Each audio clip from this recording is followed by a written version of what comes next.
بسم اللہ الرحمن الرحیم۔ خلاصۃ النحو میں آج ہمارا چھٹا سبق ہے اور امجد بھائی اس میں ہم تمرین نمبر 1 حل کریں گے کہ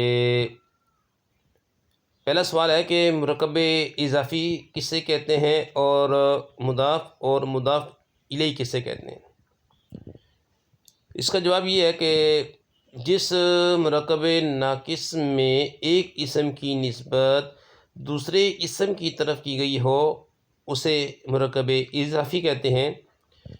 مرکب اضافی میں پہلے اسم کو مضاف اور دوسرے کو مضاف الیہ کہتے ہیں۔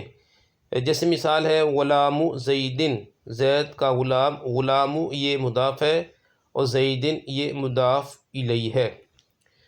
سوال نمبر 2، مضاف پر کون سی چیز نہیں آ سکتی؟ جی جناب، اس کا جواب ہے مضاف پر نہ تنوین آتی ہے نہ الف لام۔ سوال نمبر 3، تثنیہ اور جمع مذکر سالم کا نون کس صورت میں گر جاتا ہے؟ اس کا جواب یہ ہے کہ مضاف اگر تثنیہ یا جمع مذکر سالم کا صیغہ ہو تو اس کے آخر سے نون تثنیہ اور نون جمع گر جاتا ہے۔ سوال نمبر 4، مضاف اور مضاف الیہ کا اعراب کیا ہوتا ہے؟ جواب ہے یہ ہے کہ مضاف کا اعراب بدلتا رہتا ہے لیکن مضاف الیہ ہمیشہ مجرور ہوتا ہے۔